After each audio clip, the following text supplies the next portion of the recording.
Charline Sprouse, and welcome. Today we're going to be discussing Chapter 6 of our book entitled Connecting, A Guide to Great Relationships. In Chapter 6, we discuss professional connecting.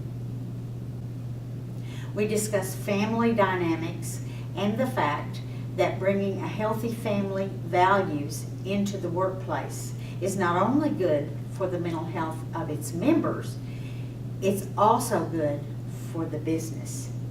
The next thing we're going to talk about is what we do for love. Many of us have different values on people loving us. We have different perceptions about people loving us. And what we'd like to help you with is expecting joy. When you haven't had a lot of it, you think, yeah, right, how am I going to expect joy when all I've had is blah, blah, blah? Well, what we do for love and how we get love and how we become more lovable is to take some time and realize that if we know what we want from other people, we can accept what we want, not what they have been scripted to give us. And we have to learn to accept ourselves. And it just doesn't work to try to accept other people if you do not accept yourself. So next we're going to talk about people you like. This is where we suggest it just makes sense to select an organization as much like you would like to see it as possible.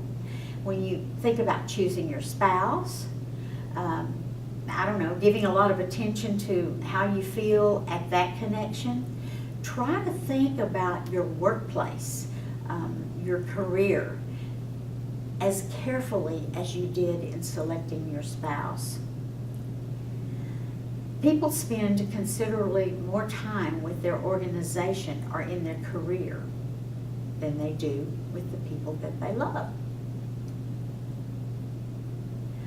We're going to also touch on the them years, when managers can do no wrong. Workers were desperate for jobs back in the Depression days, and so they put up with a lot. And they sacrifice almost anything, even themselves, just for a job. Then we're going to discuss the who years, which was also during the Great Depression of the 30s and 40s, 20s, 30s, and 40s. Many people suspected that someone knew the answers, someone.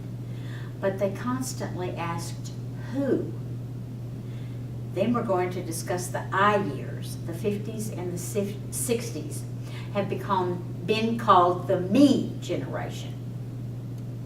It was a time of thinking of I and what can I get?